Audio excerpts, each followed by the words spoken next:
পরিস্থিতি, বিশেষ করে ভারত উপমহাদেশীয় পরিস্থিতির আলোকে আমরা যারা জানি যে বিগত কয়েক বছর থেকে ভারতের মুসলমানদের উপর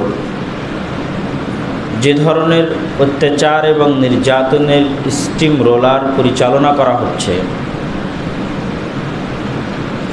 যেভাবে তাদেরকে একটি দেশের দ্বিতীয় শ্রেণীর নাগরিক, তৃতীয় শ্রেণীর নাগরিকে পরিণত করা হচ্ছে,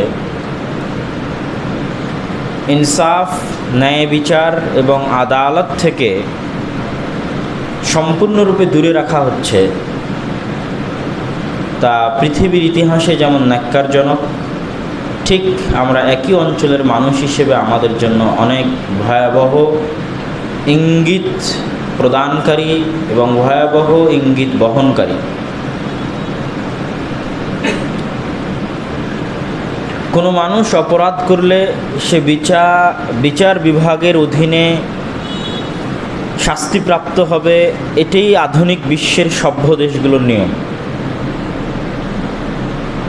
কিন্তু আমরা দেখেছি যে ভারতের মাটিতে যখন মুসলমানেরা কোনো মিছিল করে, তখন কোনো প্রকার বিচার বিভাগ ছাড়া, কেস ছাড়া গত কয়েকদিনে যেভাবে মুসলমানদের বাড়িঘর বুলডোজার দিয়ে ভেঙে দেওয়া হয়েছে। অপরাধ করছে একজন, কিন্তু শাস্তি দেওয়া হচ্ছে পুরো পরিবারকে। এবং বিচার বিভাগে কোনো প্রকার কেস ছাড়াই ঢালাওভাবে মুসলমানদের বস্তি, মুসলমানদের এলাকা, মুসলমানদের গ্রাম, তাদের বাড়িঘর বুলডোজার দিয়ে ভেঙে দিয়ে যে হৃদয় বিদারক দৃশ্যের অবতারণা করা হচ্ছে। এবং রাসূল সাল্লাল্লাহু আলাইহি ওয়াসাল্লামের শানে অপমানসূচক, অপমানমূলক বাক্য উচ্চারণ করার পরেও যেভাবে নির্বিকার এটার কোনো বিচারের আওতায় নিয়ে আসা বা এটাকে কোনো অপরাধ বলে গণ্য করা না করে, বরং উল্টো সেটার উৎসাহমূলক যা কিছু করা প্রয়োজন সেটাই করা হচ্ছে। এই দৃষ্টিকোণ থেকে যেহেতু আমরাও উপমহাদেশীয় অঞ্চলের মানুষ, এই জন্য আমাদেরও কিছু চিন্তা ভাবনা রয়েছে। তবে সেই চিন্তা ভাবনাগুলো আমি ব্যক্তিগতভাবে যে জায়গা থেকে দেখি, সেটা হচ্ছে মুসলমানদের ইতিহাস সচেতন হওয়া দরকার। পরবর্তী করণীয় অতীত ইতিহাস নির্ধারণ করে। আল্লাহ সুবহানাহু তাআলা পবিত্র কোরআন মাজিদে প্রত্যেক জাতিকে সংশোধনের জন্য ইতিহাস বলতেন। বনী ইসরাইলকে সংশোধনের জন্য তাদের কত ইতিহাস আল্লাহ বলেছেন, ইয়া বনী ইসরাইল আযকুরু নি'মাতি আল্লাতী আন'আমতু আলাইকুম। এ বনী ইসরাইল, স্মরণ করো ওই দিনের কথা যেই দিন আমি তোমাদেরকে এই নেয়ামত দিয়েছিলাম। স্মরণ করো ওই দিনের কথা যেই দিন আমি তোমাদেরকে পৃথিবীবাসীর উপর শ্রেষ্ঠত্ব দিয়েছিলাম। স্মরণ করো ওই দিনের কথা যেই দিন আমি তোমাদেরকে আসমান থেকে খাদ্য পাঠিয়েছিলাম। স্মরণ করো ওই দিনের কথা যেই দিন আমি তোমাদের জন্য পাথর থেকে ঝর্ণাধারা প্রবাহিত করেছিলাম। স্মরণ করো ওই দিনের কথা যেই দিন আমি তোমাদেরকে ফেরাউনের কবল থেকে রক্ষা করেছিলাম, ফেরাউনকে ধ্বংস করে দিয়েছিলাম। এগুলো ইতিহাস আল্লাহ বনী ইসরাইলকে লক্ষ্য করে বলতে থাকতেন পবিত্র কোরআন মাজিদ অসংখ্য আয়াতে, বনী ইসরাইলকে হেদায়েত করার জন্য। তারা যেহেতু পরবর্তীতে নবী রাসূলকে হত্যা করা তাদের পেশা বানিয়ে নিয়েছিল, যে কোনো নবী রাসূল আসলে তারা তাদেরকে হত্যা করত। ঈসা আলাইহিস সালামকে হত্যা করার চেষ্টা করেছে, জাকারিয়া আলাইহিস সালামকে হত্যা করার চেষ্টা করেছে, ইয়াহইয়া আলাইহিস সালামকে হত্যা করার চেষ্টা করেছে, মুহাম্মদ সাল্লাল্লাহু আলাইহি ওয়াসাল্লামকে হত্যা করার চেষ্টা করেছে। অসংখ্য নবী এবং রাসূলকে তারা হত্যা করার চেষ্টা করেছে, এটা তাদের স্বভাব। কিন্তু আশ্চর্য হচ্ছে, একমাত্র বনী ইসরাইল ব্যতীত যে কোনো কওম, যে কোনো জাতি কোনো নবী এবং কোনো রাসূলকে হত্যা করার চেষ্টা করেছে বা তাদেরকে অমান্য করেছে, তার বিধান মানেনি, এরকম প্রত্যেক কওমকে আল্লাহ ধ্বংস করে দিয়েছে। আদ, সামুদ, কওমে নূহ, কওমে লূত এবং তাদের ধ্বংসের ইতিহাস আল্লাহ সুবহানাহু ওয়া তাআলা পবিত্র কোরআন মাজিদে উল্লেখ করেছে যে কাকে কিভাবে ধ্বংস করেছেন। কওমে নূহকে বন্যা দিয়ে ধ্বংস করেছে, কওমে লূতকে পৃথিবী যে শহর ছিল ওই শহরকে উল্টিয়ে দিয়ে, ওয়ামতারনা আলাইহিম হিজারাতাম মিনাস সামা, এবং আসমান থেকে অগ্নি, পাথরের অগ্নিবৃষ্টি বর্ষণ করে ধ্বংস করে দিয়েছে। আদ এবং সামুদ জাতিকে বিকট আওয়াজ এবং ভয়ঙ্কর প্রলয়ঙ্করী ঝড়ো বাতাস দিয়ে ধ্বংস করে দিয়েছে। বিকট আওয়াজ আল্লাহর শাস্তি, এমন বিকট আওয়াজ সব অজ্ঞান হয়ে পড়ে গেছে, মারা গেছে। আর এমন প্রলয়ঙ্করী ঝড় যেই দিক দিয়ে গেছে ওই দিক দিয়ে গাছের গোড়া, বিল্ডিংয়ের গোড়া করাতের মতো কেটে চলে গেছে মানুষের বডি। এগুলো সব হচ্ছে আল্লাহ সুবহানাহু ওয়া তাআলার সেনাবাহিনী, আল্লাহর মাটি আল্লাহ সুবহানাহু ওয়া তাআলার বাহিনী, আল্লাহর বাতাস আল্লাহর বাহিনী, আল্লাহর পানি আল্লাহর বাহিনী। পানি দিয়ে আল্লাহ কওমে নূহকে ধ্বংস করেছে, পানি দিয়ে আল্লাহ সুবহানাহু ওয়া তাআলা আলে ফিরআউনকে ধ্বংস করেছে নদীতে ডুবিয়ে, আর কওমে নূহকে বন্যার পানি দিয়ে। আইনাল মাফার ইয়া আইয়ুহাল ইনসান, মানুষ কোথায় পালাবে? মানুষের পালানোর কোনো জায়গা নেই, যেদিকে যাবে সেখানে আল্লাহর সেনাবাহিনী। মাটিতে আছেন, মাটি ধসিয়ে দিয়ে আল্লাহ আপনাকে ধ্বংস করে দেবে, বাতাস বা ঝড়ো বাতাস দিয়ে ধ্বংস করে দিবে, বিকট আওয়াজ দিয়ে ধ্বংস করে দিবে, বন্যা দিয়ে ধ্বংস করে দিবে, আসমান থেকে বৃষ্টি বর্ষণ করে ধ্বংস করে দিবে, জমিন উল্টিয়ে দিয়ে ধ্বংস করে দিবে, ভূমিকম্প দিয়ে ধ্বংস করে দিবে। এগুলোর ইতিহাস আল্লাহ সুবহানাহু ওয়া তাআলা পবিত্র কোরআন মাজিদে উল্লেখ করেছে। এই জন্য আল্লাহ সুবহানাহু ওয়া তাআলা যেহেতু ইতিহাস উল্লেখ করেছেন, সেহেতু মানুষকেও নিজেদের জন্য সঠিক পথ খুঁজে পাওয়ার জন্য মানুষের ইতিহাস জানা উচিত। আজকের আমরা যারা ভারত উপমহাদেশে বসবাস করছি, যে সমস্ত মুসলমানের সন্তানেরা, বাংলাদেশের মুসলমানেরা, তাদেরও জানা উচিত তাদের ইতিহাস। এই অঞ্চলে কিভাবে মুসলমানদের যাত্রা শুরু হয়েছিল, কত চড়াই উতরাই পেরিয়ে আজ 1000 বছর পরে আমরা এখানে দাঁড়িয়ে আছি। তাহলে আপনার ভবিষ্যৎ কাজ কি হবে, আপনার ভবিষ্যৎ প্রজন্মের কাজ কি হবে, সেটা তখন আপনি ঠিক করতে পারবেন, সেটার উত্তর তখন আপনি খুঁজে পাবেন। আমি সংক্ষিপ্ত ইতিহাস যদি আপনাদের সামনে বলি, তাহলে ভারত উপমহাদেশে সর্বপ্রথম ইসলাম মুহাম্মদ বিন কাসেম সিন্ধু মহেঞ্জোদারো সভ্যতা, যেটা আপনারা অনেকেই জেনারেল লাইনের ছাত্র পড়েছেন, সেই সভ্যতার ইন্দুস ভ্যালি বা যেটা সিন্ধু পাকিস্তানের, সেটা আলাদা প্রদেশ এবং সেটাই অতি পুরাতন সভ্যতার জায়গা। এবং সিন্ধু প্রদেশের রাজধানী হচ্ছে করাচি। তো সিন্ধু বিজয়ের মাধ্যমে, সিন্ধুকে বলা হয় বাবুল ইসলাম ফিল কারা আল হিন্দিয়া, ইসলামের দরজা ভারত উপমহাদেশে। মুহাম্মদ বিন কাসেমের বিজয় অভিযানের মাধ্যমে সিন্ধুতে ইসলাম প্রবেশ করে এবং সেখান থেকে ধীরে ধীরে বিভিন্ন জায়গায় ছড়াতে থাকে।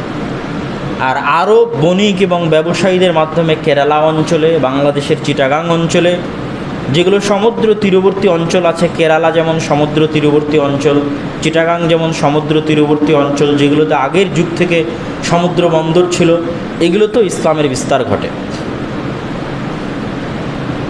কিন্তু ভারত উপমহাদেশে মুসলমানদের রাজনৈতিক ক্ষমতায় আরোহণ, অথবা আমরা যে বাংলাদেশে বসবাস করছি, বাংলাদেশে মুসলমানদের রাজনৈতিক ক্ষমতায় আরোহণ, এটা অল্প সময়ের ব্যবধানের মধ্যে হয়েছে।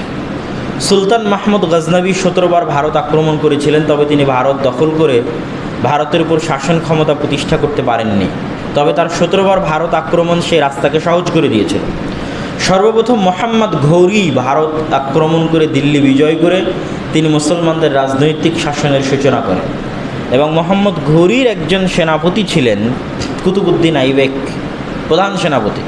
এবং মোহাম্মদ ঘৌরির কোনো উত্তরসূরি না থাকায় কুতুবউদ্দিন আইবেক পরবর্তীতে ক্ষমতায় আরোহণ করেন।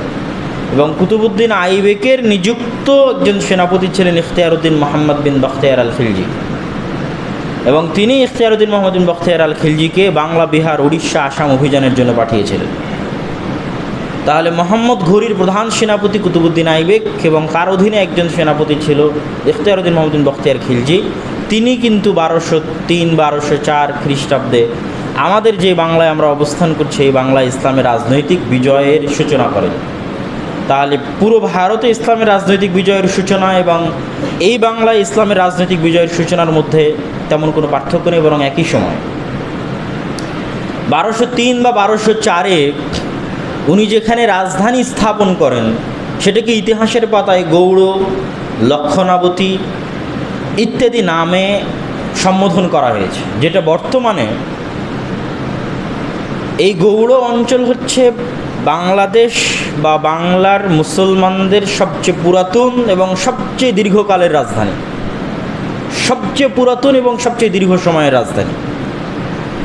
এখন হয়তো ঢাকার সাথে তুলনা করলে, যেহেতু 1600 খ্রিস্টাব্দে ঢাকা রাজধানী প্রতিষ্ঠিত হয়, এখন ঢাকার সাথে তুলনা করলে হয়তো গৌড়ের সময় কমে আসবে, কিন্তু যেই সময় পর্যন্ত আমরা একটা ইতিহাস ধরতে পারি সেই সময় পর্যন্ত সবচেয়ে পুরাতন এবং সবচেয়ে দীর্ঘকালের রাজধানী হচ্ছে গৌড়। আপনি যখন বাংলাদেশের সোনা মসজিদ দিয়ে বর্ডার ক্রস করে ভারতে প্রবেশ করবেন, তখন ভারতের মালদাহ স্টেশন পর্যন্ত যে রোড আছে, এই রোডের নাম হচ্ছে গৌড় রোড। আপনি গুগল ম্যাপে গেলে দেখতে পাবেন বাংলাদেশের সোনা মসজিদ বন্দর থেকে নিয়ে ভারতের মালদা স্টেশন পর্যন্ত এই রোডের নাম হচ্ছে গৌড় রোড। এবং এই রোডের দুই ধারে আমি নিজে দেখেছি অসংখ্য অগণিত মসজিদ আছে। যেমন আপনাদের বাংলাদেশের সীমান্তে মাত্র সোনা মসজিদ পড়েছে, এই সোনা মসজিদের মতো ওই সময় এবং ওই সময়ের আগে পরে নির্মিত অসংখ্য মসজিদ এবং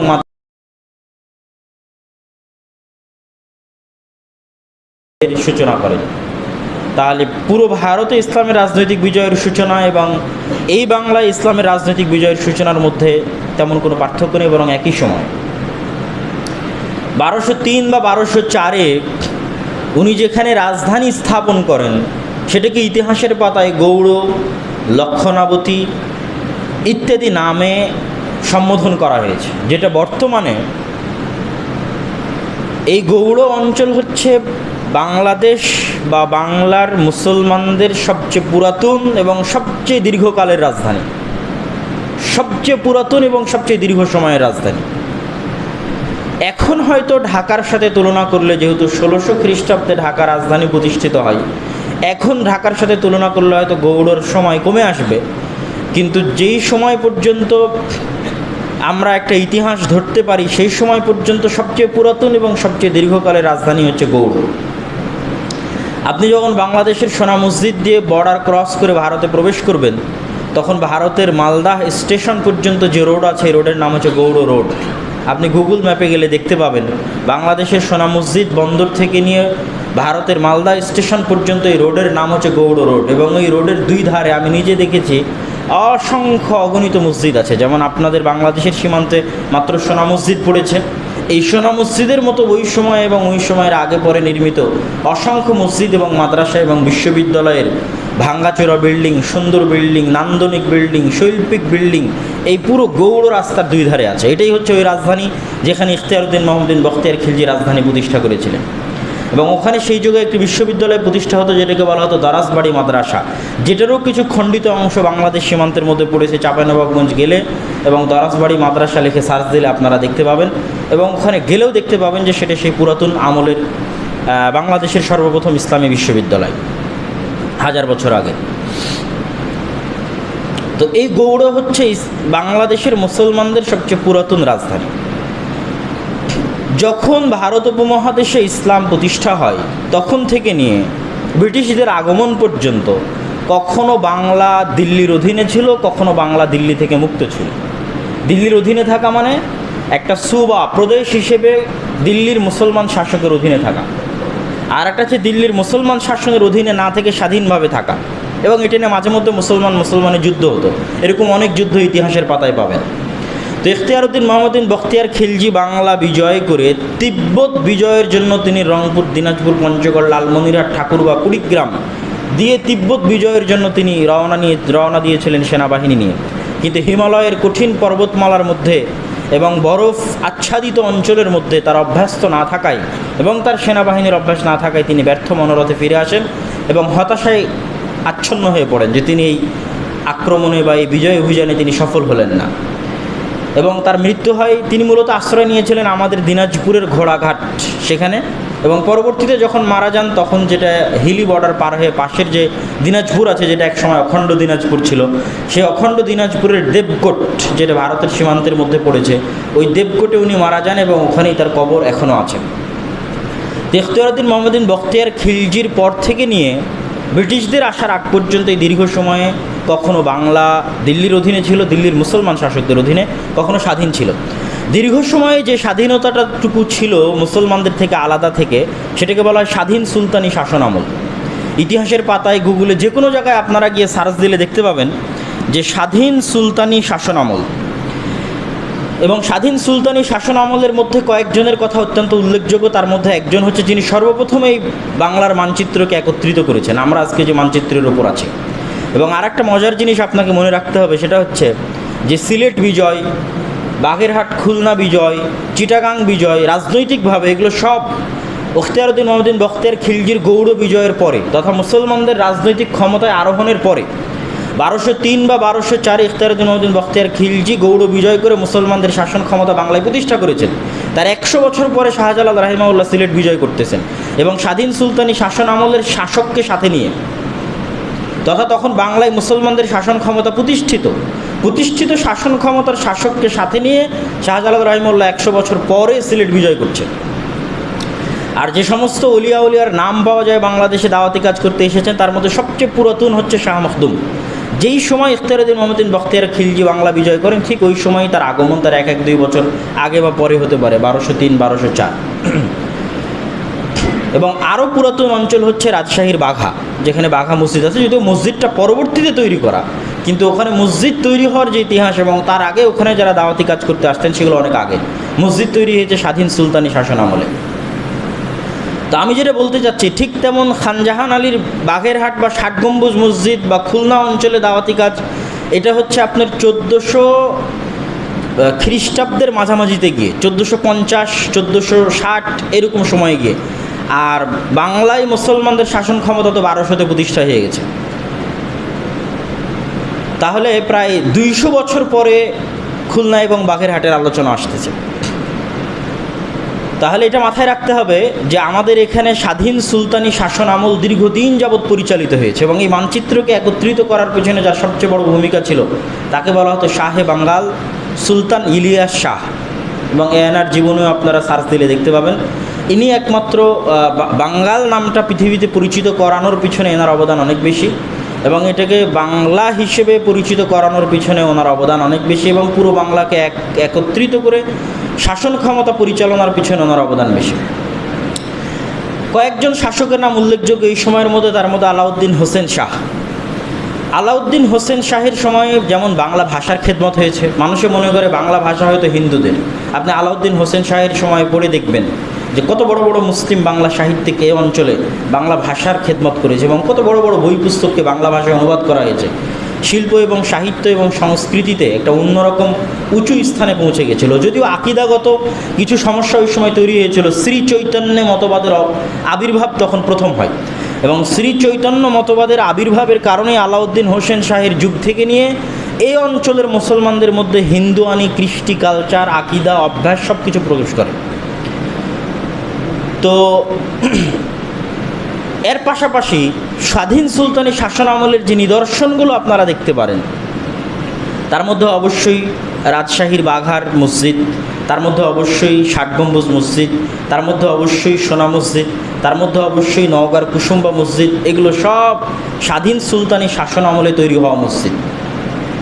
তাহলে সেই সময় বাংলাদেশে মুসলমানদের শাসন ক্ষমতা ছিল, তার প্রমাণ এবং তার ইতিহাস বহন করে হচ্ছে এই মসজিদগুলো। এই সময়ের মধ্যে একটা উল্লেখযোগ্য ঘটনা হচ্ছে, মুসলমানদের শাসনামল চলতে থাকলেও রাজা গণেশ নামে একজন হিন্দু শাসকের উত্থান ঘটে বাংলায়।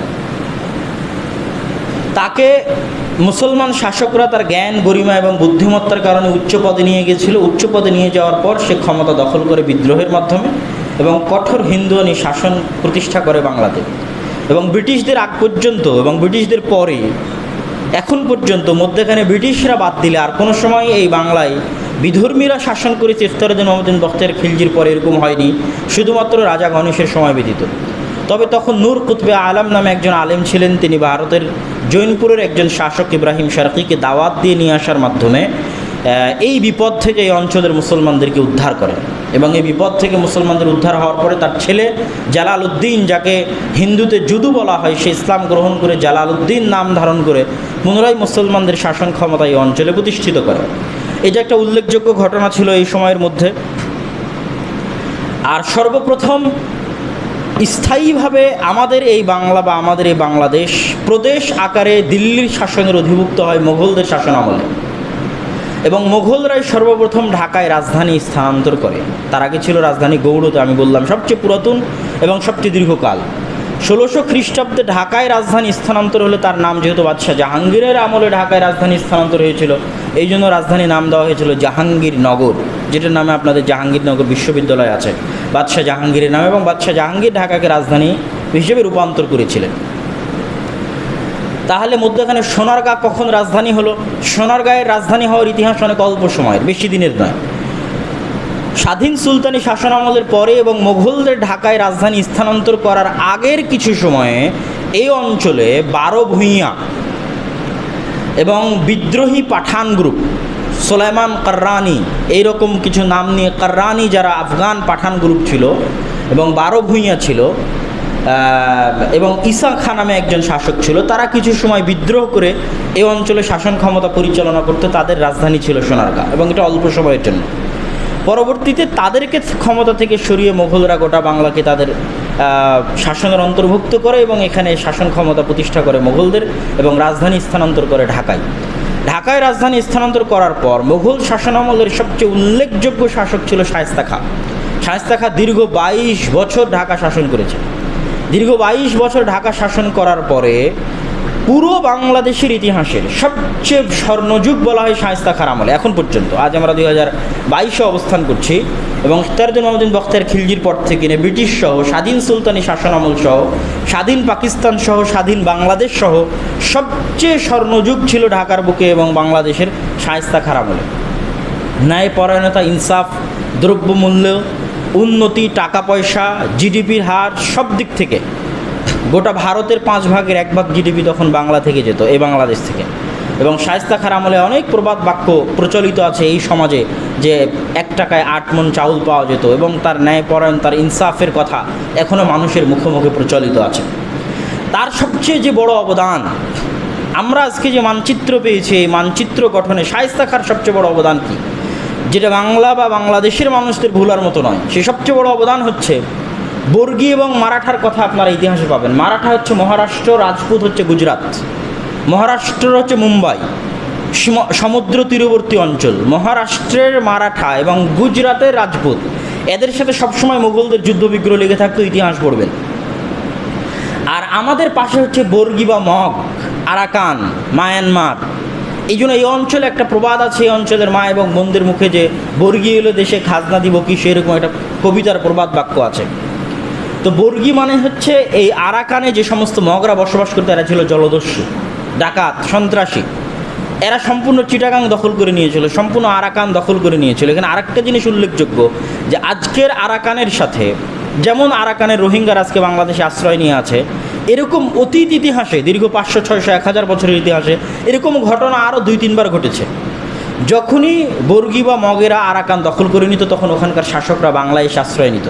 পরে বাংলার শাসকরা সহযোগিতা করে পুনরায় আরাকানকে স্বাধীন করত। এরকম ইতিহাস বহু আছে, আমি সেটা আর বিস্তারিত যাচ্ছি না। এবং আরাকান নামটা আরবি আরকান, রুকনুল ইসলাম, রুকনের বহু বচন হচ্ছে আরকান, সেখান থেকে মূলত আরাকান নামটা এসেছে। তো আরাকান সহ, চিটাগাং সহ সব বর্গীরা দখল করে নিয়েছিল।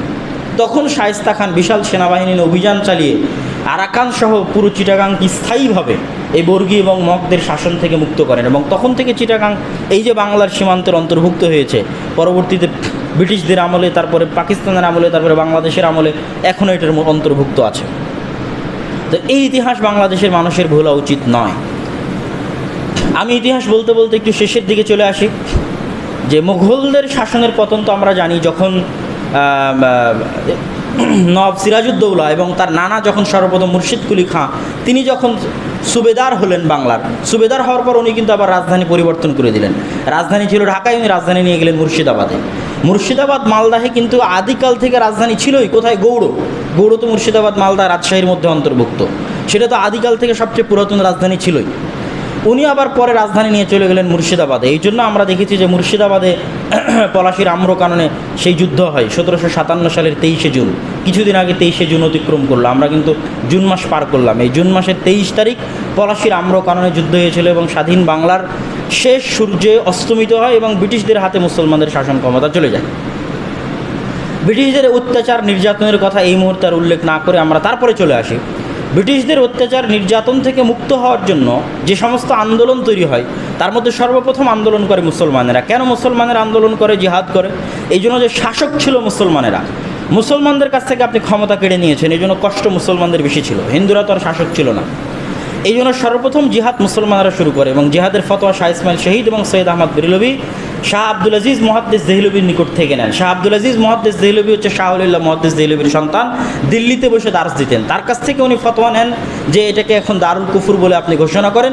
দারুল কুফর বলে উনি ঘোষণা করলে জিহাদের ফতোয়া নিয়ে সৈয়দ আহমদ বেরলভী এবং শাহ ইসমাইল শহীদ 5 বছর দাওয়াতি কাজ করলেন আর 5 বছর জিহাদের জন্য প্রস্তুতি নিলেন। 5 বছর কি দাওয়াতি কাজ? শিরক এবং বেদাত মুক্ত করা সারা ভারত থেকে। ওনারা বুঝেছিলেন যে সারা ভারতে যেভাবে মুসলমানদের মধ্যে শিরক বেদাত রন্ধ্রে রন্ধ্রে প্রকাশ করেছে, এই মুসলমানদের দিয়ে কোনোদিন উন্নতি বা বিজয় সম্ভব নয়। এই জন্য প্রথম আন্দোলন শুরু করেছিলেন শিরক এবং বেদাতের বিরুদ্ধে। শাহ ইসমাইল শহীদ রাহমাহুল্লাহর বইগুলো পড়ে দেখবেন, তার বইগুলোর মধ্যে স্পষ্টভাবে তাওহীদের আলোচনা। আজকে আমরা তাওহীদের আলোচনা করছি, মনে করছি আজকের আগে মনে হয় কেউ বাংলা ভাষায় তাওহীদের আলোচনা করেনি, এখন মনে হয় মদিনা থেকে পড়ে এসে আমাদের শাইখেরা তাওহীদের আলোচনা করছে। মিথ্যা কথা। 200 বছর আগে কোথায় 1831 সালের 6 মে বালাকোট ময়দানে শহীদ হয়েছে শাহ ইসমাইল শহীদ। তাহলে 1831-এর আগে উনি বই লিখেছে, ওনার বইয়ের নাম তাকবিয়াতুল ঈমান, সম্পূর্ণ তাওহীদের আলোচনায় পরিপূর্ণ। তাওহীদুল উলুহিয়্যাহ, তাওহীদুর রুবুবিয়্যাহ, তাওহীদুল আসমা ওয়া সিফাত, শিরক কাকে বলে, শিরক কত প্রকার এবং কত কুসংস্কার মুসলমানদের মধ্যে আছে, তাকলিদ মুসলমানদের মধ্যে আছে, সব তিনি ওগুলোর মধ্যে উল্লেখ করেছেন। তার আরেকটা বই আছে তাযকিরুল ইখওয়ান। তাহলে আজকে আপনি তাওহীদের শিক্ষা পাচ্ছি, এটা ভুল। এই জন্য শাহ ইসমাইল শহীদ রাহমাহুল্লাহ এবং সৈয়দ আহমদ বেরলভীর যারা শাগরেদ ছিলেন, মাওলানা বেলায়েত আলী এবং মাওলানা এনায়েত আলী, তারা 12 বছর দাওয়াতি কাজ করেছেন রাজশাহী, চাঁপাইনবাবগঞ্জ, মুর্শিদাবাদ, মালদা অঞ্চলে। এই জন্য পরবর্তীতে যখন সানাউল্লাহ অমৃতসরী রাহিমাহুল্লাহ, তার একটা পত্রিকা ছিল আখবারে আহলে হাদিস নামে, সানাউল্লাহ অমৃতসরী যখন মুর্শিদাবাদ মালদায় প্রোগ্রাম করার জন্য আসলেন, প্রোগ্রাম করতে এসে দেখে তিনি হতবাক, এত আহলে হাদিস কীভাবে মুর্শিদাবাদ মালদাহে, এত আহলে হাদিস কীভাবে রাজশাহীতে, এত আহলে হাদিস কীভাবে চাঁপাইনবাবগঞ্জে, না কবর পূজা নাই, শিরক নাই, তারা সঠিকভাবে সালাত আদায় করতেছে। তখন তিনি ইতিহাস আবিষ্কার করলেন, ওই যে শাহ ইসমাইল শহীদ রাহমাহুল্লাহর সময় তিনি যে সমস্ত দায়ীকে বিভিন্ন অঞ্চলে পাঠাতেন, তার মধ্যে মাওলানা এনায়েত আলী এবং মাওলানা বেলায়েত আলীকে বাংলা, বিহার, উড়িষ্যার জন্য পাঠিয়েছিলেন। তখন 12 বছর তারা এই অঞ্চলগুলোতে দাওয়াতি কাজ করেছিল, সেই দাওয়াতের ফল হচ্ছে এটা। তো আজকে আপনি তাওহীদ শিরক শিখতেছি, এটা না। 200 বছর আগে এই অঞ্চলে তাওহীদ এবং শিরকের দাওয়াত দিয়ে গেছে শাহ ইসমাইল শহীদ রাহমাহুল্লাহ। তিনি যখন শহীদ হন, তারপরে এই আন্দোলন চলতে চলতে একটা সময় 1857 সালে সিপাহী বিদ্রোহ বলা হয়। আসলে সিপাহী বিদ্রোহ না বলে সিপাহী বিপ্লব বলা উচিত। পুরো ভারতের একসাথে বিপ্লব। এবং তখন মুঘল আমলের শেষ শাসক, নামকাওয়াস্তে শাসক ছিলেন বাহাদুর শাহ জাফর, শেষ শাসক নামকাওয়াস্তে। এই জন্য যে আমরা তো জানি যে পলাশির আম্রকারণ 1757-তে তখনই তো পতন হয়ে গেছে, আর এটা 1857, 100 বছর পর। এই 100 বছর নামকাওয়াস্তে হলো ব্রিটিশরা মুঘল শাসকদের টিকিয়ে রেখেছিল। কিন্তু এই শেষ শাসক বাহাদুর শাহ জাফরের অধীনে যখন সিপাহী বিপ্লব হলো, গোটা ভারতে যখন বিপ্লব হয়ে গেল, তখন কিন্তু তার চোখের সামনে তার 2 সন্তানকে হত্যা করে দিয়ে, তার মাথা বাহাদুর শাহ জাফরের সামনে পেশ করে দিয়ে বাহাদুর শাহ জাফরকে রেঙ্গুনে নির্বাসনে পাঠানো হলো এবং রেঙ্গুনে তাকে হত্যা করা হয় বিষ প্রয়োগ করে। এটাই হচ্ছে মোগলদের শাসকদের শেষ পরিণতি ছিল 1857। তারপর আস্তে আস্তে এই বিপ্লবটা রাজনৈতিক আন্দোলনের রূপ ধারণ করে। রাজনৈতিক আন্দোলনে যখন রূপ ধারণ করে, তখন কংগ্রেস তৈরি হয়, মুসলিম লীগ তৈরি হয়। তখন প্রশ্ন আসে মুসলমানদের আলাদা দেশ। এটা আজকের খুব গুরুত্বপূর্ণ টপিক। আজকে আমরা 71-এ বাংলাদেশকে স্বাধীন করেছি, শোষণ মুক্ত করেছি। 71-এ শোষণ মুক্ত করেছি, কিন্তু 71-এ মানচিত্র পাইনি। এই মানচিত্র আমরা তার 25 বছর আগে পেয়েছি, 47-এ। এই মানচিত্র 47-এ পাওয়া মানচিত্রকে শোষণমুক্ত করা হয়েছে 71-এ। তাহলে যারা মানচিত্র পাওয়ার আন্দোলন করেছে তারাও কোনো কম অংশে মুক্তিযোদ্ধা নয়। 71-এ যারা শোষণ বিরোধী যুদ্ধ করেছে তারা যেই মাপের মুক্তিযোদ্ধা, 47-এ যারা আমাদেরকে এই মানচিত্র এনে দিয়েছে তারা তার চেয়ে কোনো অংশে কম মুক্তিযোদ্ধা নয়। এবং তাদের মধ্যে অন্যতম হচ্ছেন বঙ্গবন্ধু শেখ মুজিবুর রহমান। বঙ্গবন্ধু শেখ মুজিবুর রহমানের একটা বই আছে, অসমাপ্ত আত্মজীবনী। আমি মনে করি প্রত্যেকটা মুসলমানকে, বাংলাদেশের প্রত্যেকটা মানুষকে এই বইটা পড়া উচিত। অন্য কোনো বই পড়ার তো আমি আপনাকে পরামর্শ দিতে পারবো না, কিন্তু এই বইটা পড়ার পরামর্শ আমি দিতে পারি। এটা সম্ভব, আপনার জন্য কেনাও সম্ভব, পড়াও সম্ভব। তাহলে আপনার মধ্যে এই অঞ্চলের রাজনৈতিক অস্তিত্ব এবং রাজনৈতিক স্বাধীনতা এবং রাজনৈতিক জীবিত থাকার মূল সোর্সে আপনি গিয়ে পৌঁছতে পারবেন। বঙ্গবন্ধু শেখ মুজিবুর রহমান কীভাবে ইতিহাস পটভূমি টানছেন 47-এর, যে 47-এ যে উনি আন্দোলন করতেছেন মুসলমানদের আলাদা দেশের জন্য, কেন? তিনি বলছেন যে যখন অনেকগুলো ইতিহাস উনি উল্লেখ করেছে, বলছেন গোপালগঞ্জে যখন শেরে বাংলা একে ফজলুল হক এবং হোসেন শহীদ সোহরাওয়ার্দী, এখানে একটা কথা বলি যে 47-এ যারা আমাদেরকে মানচিত্র দিয়েছে তাদেরকে কিন্তু আমরা ভুলে গেছি। 4 নেতাকে শ্রদ্ধা করতে হবে, কথা ঠিক, কিন্তু 3 নেতার কথা তো আপনি ভুলে গেছেন। ঢাকা বিশ্ববিদ্যালয়ে যে 3 নেতার মাজার আছে, ঢাকা বিশ্ববিদ্যালয়ের ছাত্রও জানে না কে 3 নেতা, তাও জানে না, অথচ অনেক দামি চমৎকার করে তাদের মাজার তৈরি করা আছে ঢাকা বিশ্ববিদ্যালয়ে। 3 নেতার মাজার, কে সেই 3 নেতা? শেরে বাংলা একে ফজলুল হক, হোসেন শহীদ সোহরাওয়ার্দী, তাদের কবর পাশাপাশি আছে। তারা 47-এ এই মানচিত্র আনতে সবচেয়ে বেশি অবদান রেখেছিলেন। তো বঙ্গবন্ধু শেখ মুজিবুর রহমান অসমাপ্ত আত্মজীবনীতে লিখছেন যে গোপালগঞ্জে শেরে বাংলা একে ফজলুল হক এবং হোসেন শহীদ সোহরাওয়ার্দী আসবেন, আমার ওপর দায়িত্ব পড়েছে যারা যুবক তাদের স্বেচ্ছাসেবক টিম তৈরি করার। তো হিন্দুরা বয়কট করলো, বাজার রাস্তাঘাট সব তারা বন্ধ করে দিল। ওই সময় দোকানপাট 80% দোকানপাট ছিল হিন্দুদের। উনি লিখছেন, আমি আমার কথা বলছি না। এবং কোনো হিন্দু ছেলে আমাদেরকে এই স্বেচ্ছাসেবক টিমে যোগ দিয়ে সহযোগিতা করেনি, এটা ওনার অন্তরে রেখাপাত করেছে। তারপর উনি বলতে বলতে বলছেন যে মুসলমানদের জন্য আলাদা দেশ ছাড়া এই অঞ্চলে মুসলমানদের টিকে থাকা সম্ভব নয়। এই কথা অসমাপ্ত আত্মজীবনীতে অন্তত 3 থেকে 4 বার আছে, পৃষ্ঠায় পৃষ্ঠায় পাতায় পাতায় আছে, যে ওনার কথা, বঙ্গবন্ধু শেখ মুজিবুর রহমানের কথা, যে আমি বুঝতে পারলাম মুসলমানদের আলাদা দেশ ছাড়া অখণ্ড ভারতে মুসলমানদের অস্তিত্ব টিকবে না, মুসলমানদের আলাদা দেশ লাগবেই। বলতে গিয়ে উনি আরও কিছু ঘটনা উল্লেখ করেছেন, যে আমি হিন্দু ছেলেদের সাথে উঠা বসা করতাম, চলাফেরা করতাম, তাদের সাথে আমার বন্ধুত্ব ছিল, আমাদের বাড়িতে তারা আসতো, কিন্তু তাদের বাড়িতে তারা আমাকে নিয়ে যেতে সংকোচবোধ করতো। একদিন আমি আমার এক বন্ধুর বাড়িতে গেলাম, যাওয়ার পরে দেখি ওই বন্ধু আমার কাছে এসে খুব কাঁদছে। আমি বলি, কেন কাঁদছিস? বলছে, তুই আমাদের বাড়িতে যেন আর না যাস। বলে, কেন? বলে, তুই আমাদের বাড়ি থেকে চলে আসার পর আমার পিসি, আমার মাসি, আমার আম্মা সবাই মিলে জোরপূর্বক গোটা বাড়ি আমাকে দিয়ে ধুইয়েছে, যে অপবিত্র জবন লেচ্ছ মুসলমান এই বাড়িতে প্রবেশ করেছে, সম্পূর্ণরূপে পরিষ্কার করে ধুয়েছে। এই কথা হুবহু এইভাবে অসমাপ্ত আত্মজীবনীতে লিখেছে শেখ মুজিবুর রহমান। তখন উনি বলছে, আমি রিয়ালাইজ করলাম অখণ্ড ভারতে মুসলমানদের অস্তিত্ব টিকবে না। আজকে ভারতের মুসলমানদের অবস্থা দেখেন। তো 47-এ যে আমরা মানচিত্র পেয়েছি, এই মানচিত্র কেন এবং কিভাবে পেলাম এবং কোন দৃষ্টিভঙ্গিকে সামনে রেখে পেলাম, এটা যদি আপনি আজকে খুব ভালোভাবে অনুভব করতে চান, তাহলে বঙ্গবন্ধু শেখ মুজিবুর রহমানের অসমাপ্ত আত্মজীবনী পড়া ছাড়া উপায় নেই। তিনি ওখানে বলছেন, আমি যখন মুসলমানদের স্বাধীন আলাদা দেশের বক্তব্য দিতাম, গ্রামে গ্রামে গিয়ে, বাড়িতে বাড়িতে গিয়ে, যে মুসলমানদের স্বাধীন দেশ লাগবে, তখন বক্তব্য কিভাবে শুরু করতাম জানেন? তখন বক্তব্য শুরু করতাম, ওনার কথা উনি বইয়ের মধ্যে লিখেছে, তখন বক্তব্য শুরু করতাম ওয়াহাবি আন্দোলন দিয়ে। ওয়াহাবি আন্দোলন কোন আন্দোলন বলতে পারবেন? সৈয়দ আহমদ বেরেলভি এবং শাহ ইসমাইল শহীদের যে জিহাদি আন্দোলন, ওটা হচ্ছে ওয়াহাবি আন্দোলন বলা হয়। ওটাকে পাক ভারত বাংলাদেশে ওটাকে ওয়াহাবি আন্দোলন বলা হয়।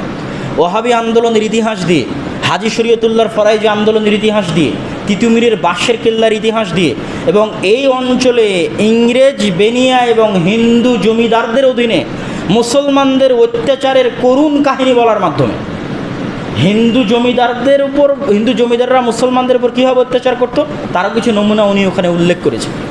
যে মুসলমানদের কাছ থেকে যখন ব্রিটিশরা ক্ষমতা কেড়ে নিল, তখন মুসলমানরা ব্রিটিশদের বয়কট করলো, ওদের ভাষা শিখবো না, ওদের অফিসে যাব না, ওদের কাছে চাকরি নেব না। তখন ওদের ভাষা শিখে সব সরকারি চাকরিগুলো হিন্দুরা নিয়ে নিয়েছিল। তখন মুসলমানেরা 2য় এবং 3য় শ্রেণীর নাগরিকে পরিণত হয়েছে, এবং জমিদারি প্রথা চালু ছিল, আর সব জমিদারি ছিল হিন্দুদের, এবং মুসলমানদের উপর এই জমিদাররা সবচেয়ে অত্যাচার করত। বলে, হিন্দু জমিদার এবং ব্রিটিশ বেনিয়াদের অত্যাচারের কাহিনী বলে আমি বলতাম যে মুসলমানদের জন্য আলাদা দেশ লাগবে।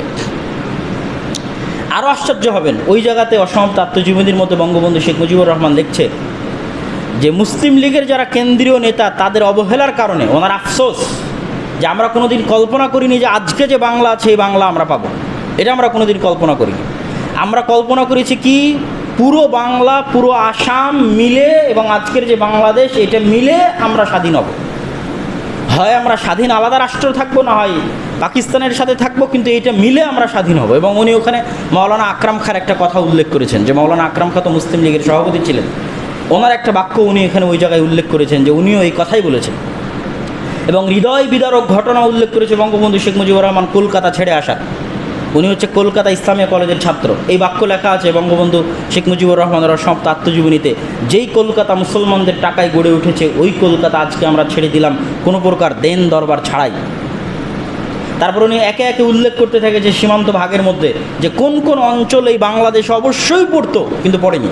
উনি বলেছেন মুর্শিদাবাদে সংখ্যাগরিষ্ঠ মুসলমান, মুর্শিদাবাদ কেটে দেওয়া হয়েছে। একে অত নামগুলো আমার মনে নাই, অন্তত উনি লিখেছেন যে যদি সংখ্যাগরিষ্ঠ মুসলমান হিসেবে ভাগ করা হতো শিয়ালদাহ স্টেশন বাংলাদেশের মধ্যে পড়তো, মুর্শিদাবাদ বাংলাদেশের মধ্যে পড়তো, মালদা বাংলাদেশের মধ্যে পড়তো, লিখেছেন দিনাজপুরের বালুরঘাট বাংলাদেশের মধ্যে পড়তো।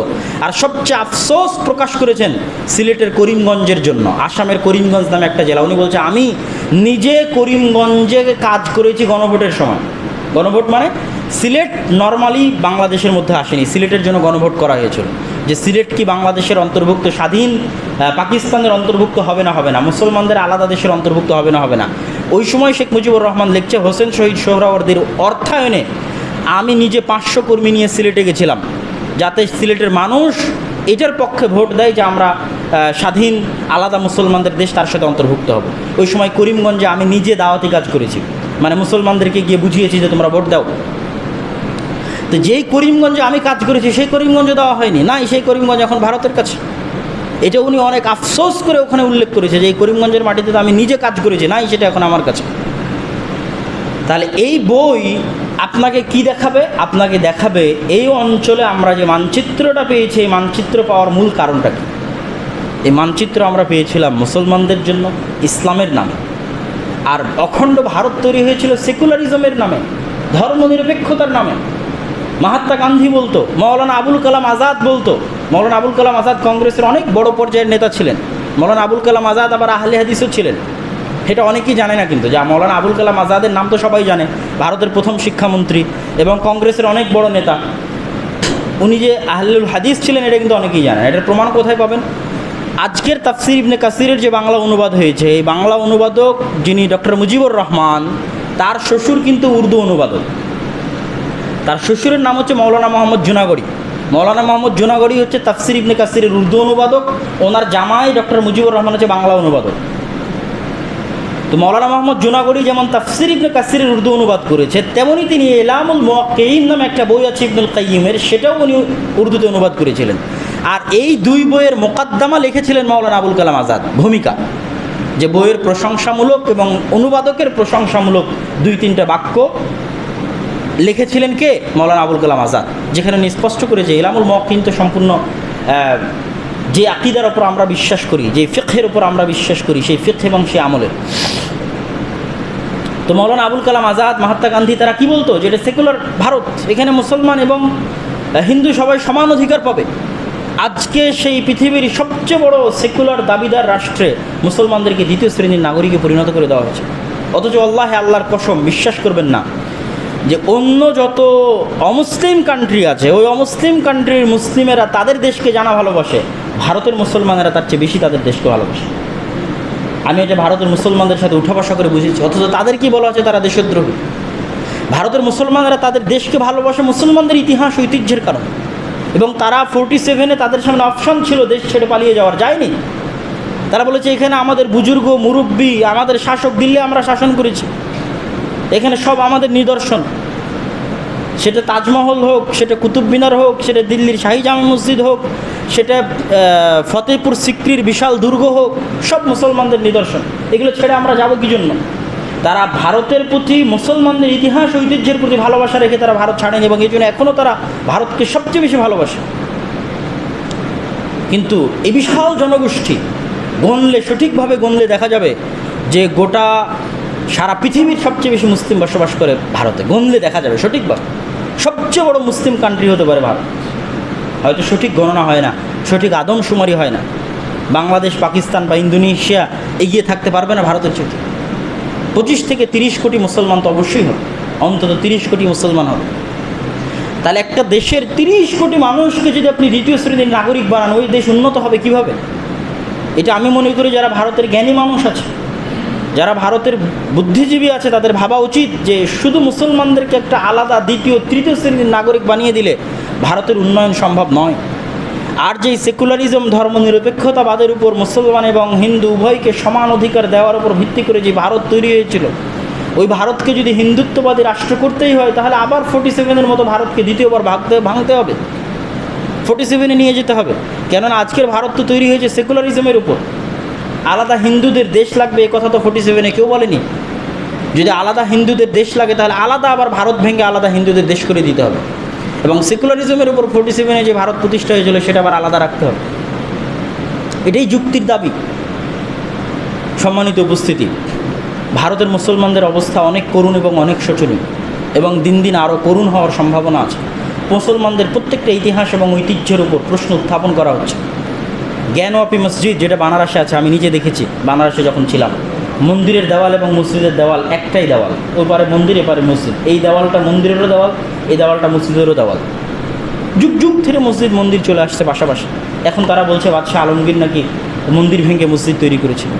দলিল, মসজিদের অজুখানার মধ্যে নাকি শিবলিঙ্গ পাওয়া গেছে।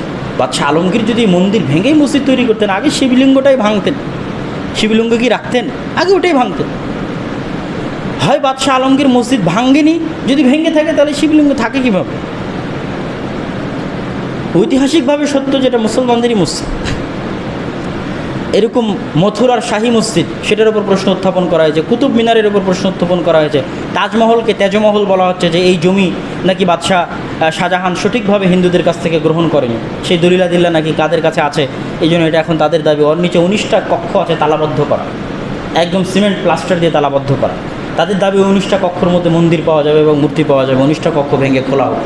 তাহলে এরকম প্রত্যেকটা মুসলমানদের ইতিহাস এবং ঐতিহ্য নিয়ে এক প্রকার টানাটানি শুরু হয়ে গেছে। এবং মুসলমানদেরকে যেইভাবে ডিফেন্সে পাঠিয়ে দেওয়া হয়েছে, মানে এমনভাবে পিছনে ঠেলতে ঠেলতে ঠেলতে ঠেলতে যে মুসলমানরা যে কিছু বলবে মুখ খুলে সেটারও জায়গার ছাড়া হয়। মুসলমানরাও তখন বাধ্য হয়ে বলছে যে না, আমরা মুঘলদের সন্তান নই, মুঘলরা আমাদের শাসক নয়, মুঘলরা ভারতের শাসক।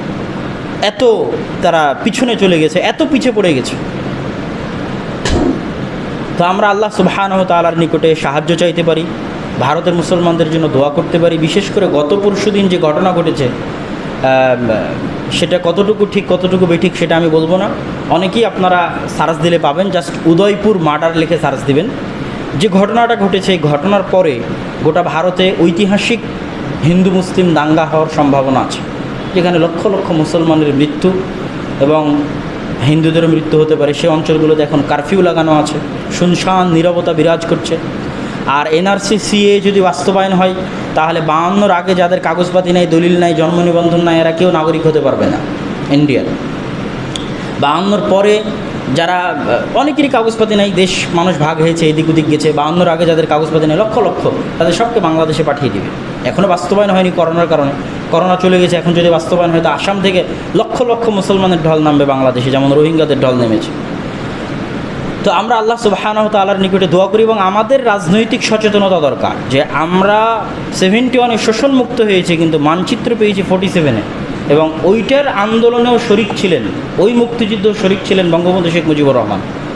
আর আমার মনে হয় যে 71-এ যদি বঙ্গবন্ধু শেখ মুজিবুর রহমান শাসক না থাকতেন, যিনি 47-এ একজন আন্দোলন, মুসলমানদের আলাদা দেশের আন্দোলনের কর্মী ছিলেন, যদি অন্য কেউ 71-এ থাকতো, 71-এর সময়, তাহলে আজকে স্বাধীন বাংলাদেশও থাকতো না। যেহেতু উনি 47-এর কর্মী ছিলেন, হোসেন শহীদ সোহরাওয়ার্দী এবং শেরে বাংলা একে ফজলুল হকের অধীনে মুসলমানদের আলাদা দেশের জন্য স্বাধীনতা আন্দোলনের লড়াই করেছেন, এই জন্য ওনার মধ্যে আলাদা স্বাধীন দেশের চেতনা ছিল। শোষণের বিরুদ্ধে আন্দোলন করেছে, কিন্তু আলাদা মুসলমানদের স্বাধীন দেশের চেতনা ওনার কাছ থেকে হারায়নি। এই জন্য 71-এ দেশ স্বাধীন হওয়ার পর উনি খুব শক্ত ছিলেন যে এই দেশ থেকে অন্যদের আর্মি নিয়ে যেতে হবে, এদেশের নিজস্ব সেনাবাহিনী গঠন করতে হবে, এগুলো বিষয়ে খুব শক্ত ছিলেন। এই জায়গায় যদি উনি না থেকে অন্য কেউ থাকতো, যে 47-এ স্বাধীন মুসলমানদের আলাদা দেশের জন্য আন্দোলন করে অভ্যস্ত না, বা ওই আন্দোলনের রুহটা তার মধ্যে নাই, তাহলে হয়তো আজকে আমরা স্বাধীন, আজকের এই বাংলাদেশ স্বাধীন নাও থাকতে পারত। আল্লাহু আ'লাম। তো সুতরাং ভারতে যেটা হবে সেটার প্রভাব বাংলাদেশে পড়বে, সেটার প্রভাব পাকিস্তানে পড়বে, গোটা ভারত উপমহাদেশে পড়বে। এই জন্য আমি যেমন ভারতের যারা বুদ্ধিজীবী আছে, ভারতের যারা হিন্দু ভাইয়েরা আছে, যুগ যুগ ধরে এই অঞ্চলে হিন্দু মুসলমান পাশাপাশি বসবাস করছে, যুগ যুগ হাজার হাজার কাল থেকে, এবং কোনো মুসলমান শাসক হিন্দুদের উপর ধর্মের কারণে অত্যাচার করেন। বাদশাহ আলমগীরের সময় অসংখ্য 80-র অধিক বড় বড় পদে হিন্দুরা অধিষ্ঠিত ছিল। বাদশাহ আকবরের সময় অসংখ্য বড় বড় পদে হিন্দুরা অধিষ্ঠিত ছিল। কোনোদিন তাদেরকে ধর্মের উপর ভিত্তি করে তাদের উপর অত্যাচার করা হয়নি, জুলুম করা হয়নি। যদি করা হতো আজকে এত হিন্দু থাকতো না, ভারতে কোনো মন্দির থাকতো না। তাহলে যে উদারতা, যে মহানুভবতার পরিচয় মুসলমান শাসকেরা দিয়েছে, সেখানে কাল্পনিক চরিত্র তৈরি করে মুসলমান শাসকদেরকে রাষ্ট্রদ্রোহী বানিয়ে, আশ্চর্য হবেন যে আজকের ভারতের যুবক সমাজের মাথা থেকে ব্রিটিশদের আউট করে দেওয়া হয়েছে। ব্রিটিশরা আর শত্রু নয়, শত্রু কারা? মোগলেরা। আক্রমণকারী কারা? মোগলেরা। অত্যাচারী কারা? মোগলেরা। জালেম কারা? মোগলেরা। এটা খুব আশ্চর্যজনক একটা অবস্থা, যে যেখানে 47-এ আমরা সবাই জানতাম, পণ্ডিত জওহরলাল নেহরু থেকে শুরু করে, মহাত্মা গান্ধী থেকে শুরু করে, ইন্দিরা গান্ধী থেকে শুরু করে, মাওলানা আবুল কালাম আজাদ থেকে শুরু করে, যে আমাদের প্রধান শত্রু হচ্ছে ব্রিটিশ। কি মুসলিম লীগ, কি কংগ্রেস, সবাই জানে আমাদের প্রধান শত্রু ব্রিটিশ। আজকে 70 বছর পরে কিভাবে ব্রিটিশদের কথা ভারতের যুবকদেরকে ভুলিয়ে দেওয়া হলো আর বানিয়ে দেওয়া হলো প্রধান শত্রু মোগল। বক্তব্য উঠলে এখন বাদশাহ আলমগীরের নামে বক্তব্য শুরু হয়, আর ব্রিটিশদের নামকে উচ্চারণই করে না। সব শত্রু কারা? মোগল শাসকেরা সব শত্রু। এখন তাদের সেই অত্যাচারের তারা বদলা নেবে। কয়েক লক্ষ মসজিদ নাকি তারা ভেঙেছে, মন্দির ভেঙেছে।